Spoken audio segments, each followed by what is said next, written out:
Hello, my name is Kaikeyi. Welcome back to my channel. I am here today to do a review on, I'm going to try to pronounce this. I looked it up, I listened to it a few times. Kaikeyi by Vaishnavi Patel. I think I said that right. I'm really trying.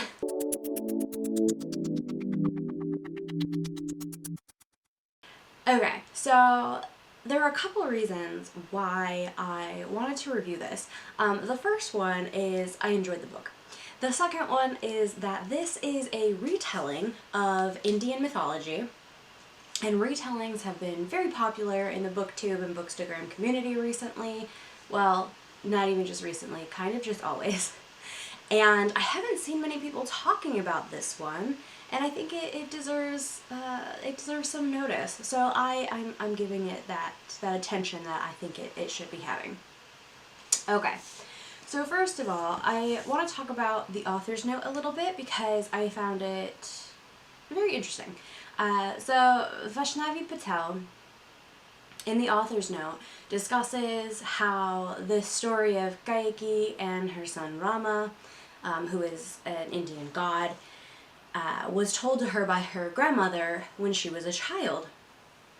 And one of the tellings, her mother actually came in and said something about maybe Kaikeyi isn't as bad as she is always portrayed because without her actions, Rama never would have fulfilled his destiny.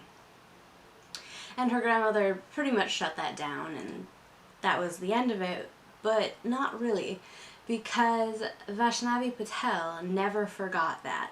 And Kaikeyi and her story remained on her mind for years, and so she decided, after looking for stories about Kaikeyi, to write her own. So in the author's note, she discusses what she used as primary sources for her story, but then she also talks about why and where and why she deviated, mainly in order to really make this Kaikeyi's own story, but also because there were things that she really wanted to write about, like rights for women and things of that nature, that she wanted to include in here. So I thought it was really interesting, and I strongly recommend that if you're going to read this, you start with the author's note. Okay, so let's get into the makeup here. We talked for long enough without me being productive. Where to begin? I feel like it's been a long time since I've done this. It kind of has. I can't find any of my items. So as per usual, or if you're new here, then you don't know this, and it'll just give you some insight into what I'm doing here. A lot of the times when I do book reviews, I like to design a makeup look that I feel is, I guess, inspired by the cover art. Now, I am not an artist of any kind, makeup or otherwise, so I'm basically just doing my best here. But I think it's fun. I enjoy putting makeup on, and it gives me something to do while talking. So that is what is happening here. That is my purpose.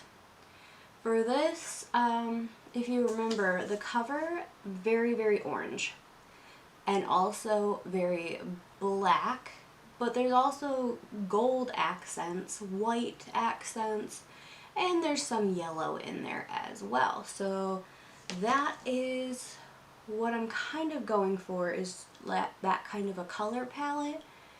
Typically, before I do these, I try to do a test run where I try to do what I'm thinking of, just to see how it's going to look, and then I can make changes later on. But in this particular case, I haven't done any of that. So we're just gonna go in and do our best here. I feel as though the colors I've selected are pretty good. Do I have any clean brushes? No? Wow, we're off to a great start. Okay, this'll do.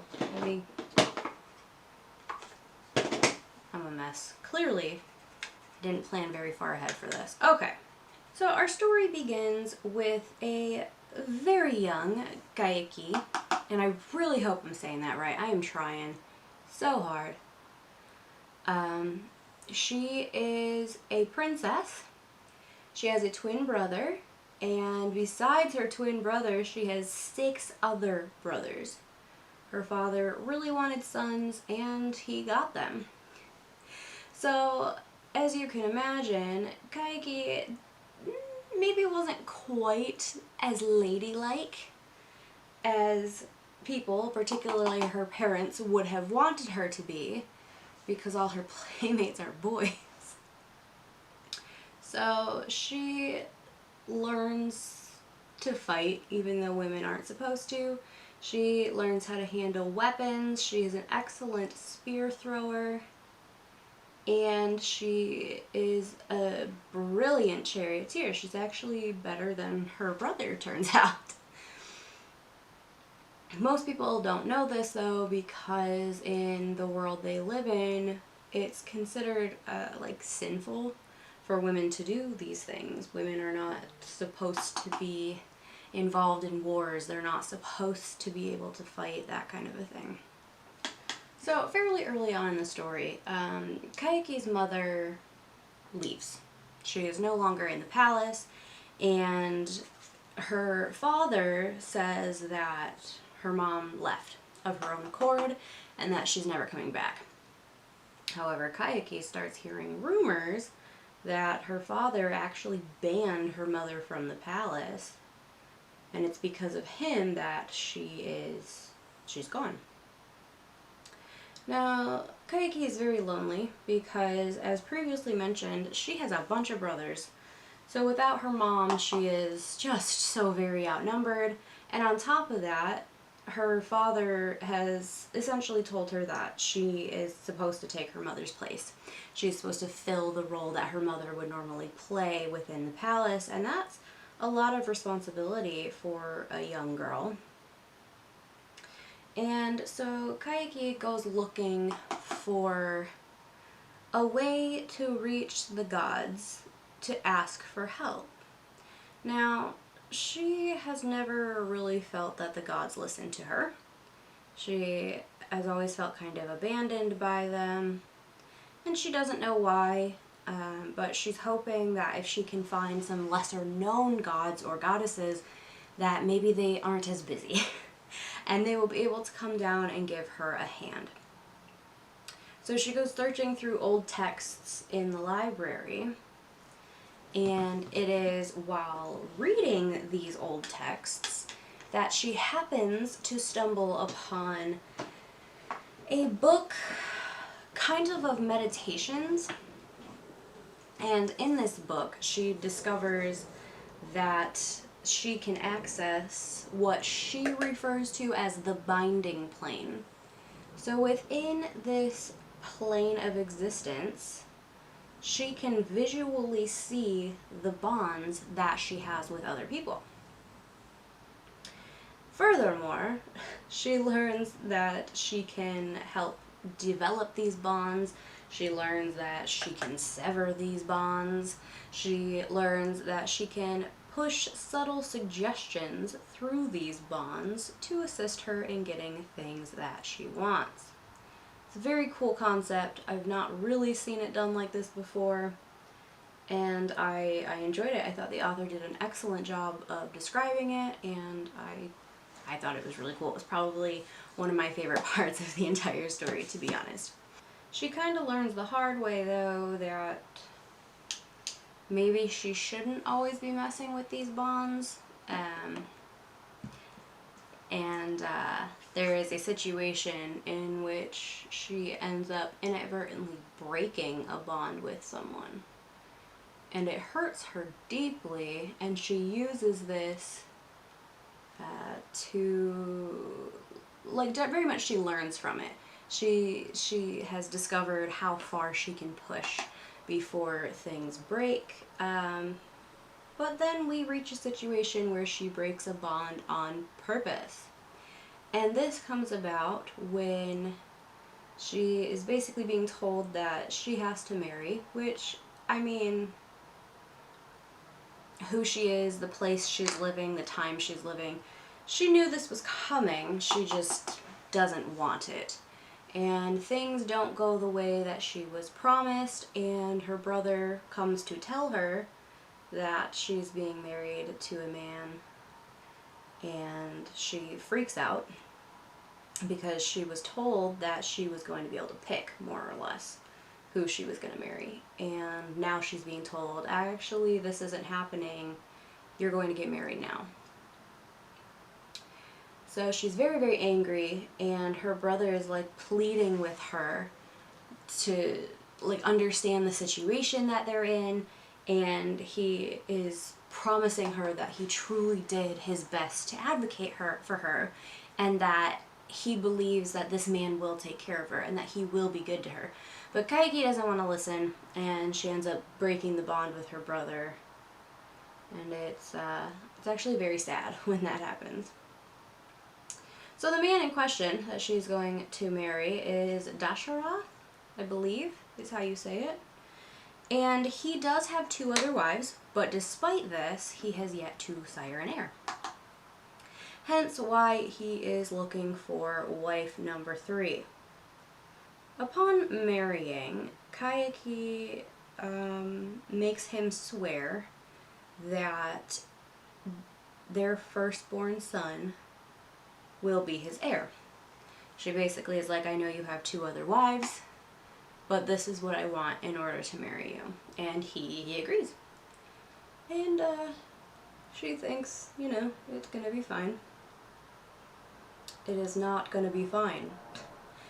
So there is a series of events, and through these events, basically all 3 wives end up pregnant at the same time, and 4 sons are born. There is 1 set of twins in this mess. That is how 3 women have 4 sons. Now, these women are very close, very good friends, which I appreciated. I always love it when we have women who are good to each other. They're not super competitive. They're not fighting. They're not trying to tear each other down. I really liked that the author implemented that. It made me happy, and I thought she did it really well. So they treat all 4 boys as equal. They are all of their sons. They belong to all of them,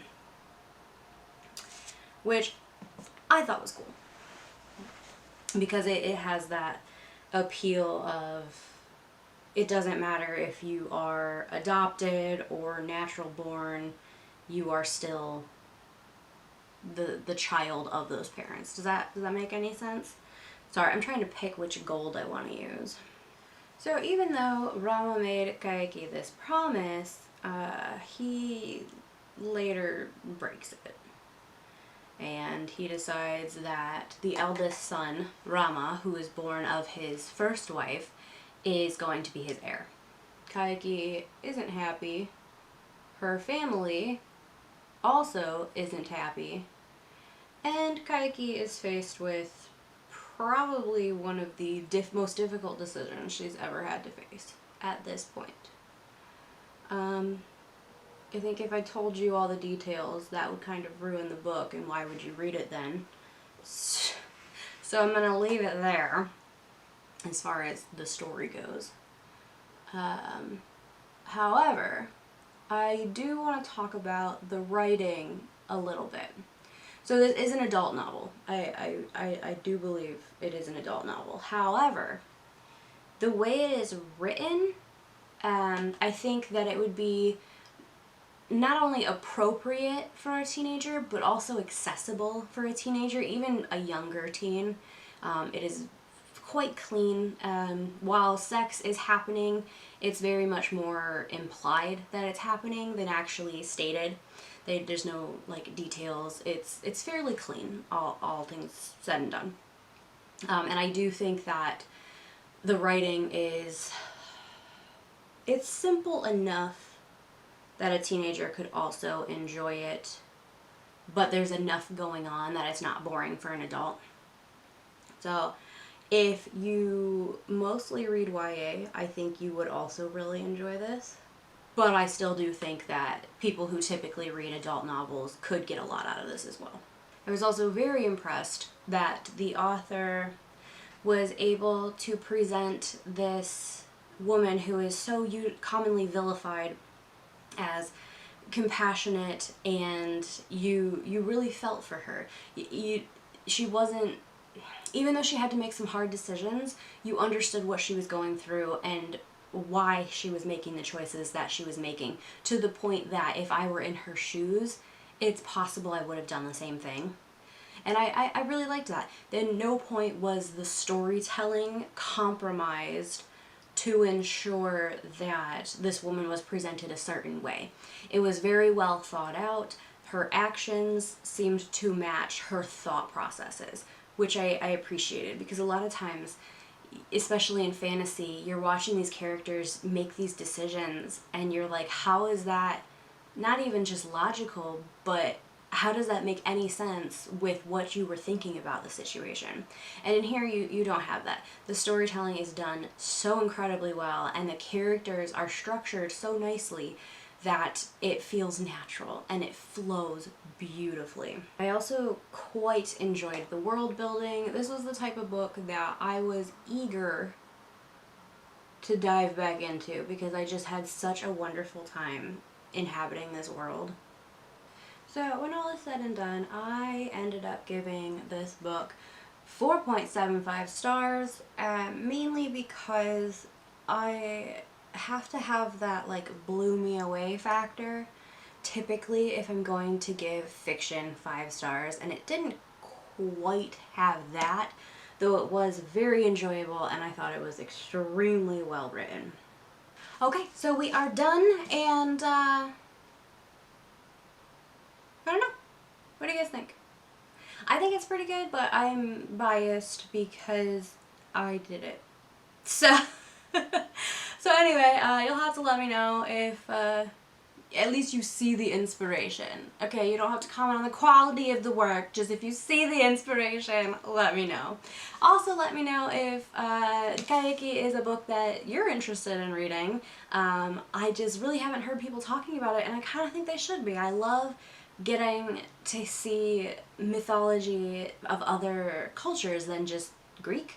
And I love, love, love a good retelling. So, that is my review of Kaikeyi by Vaishnavi Patel. Go ahead, leave me all your thoughts in the comment section, and I will hopefully chat to you soon. Bye.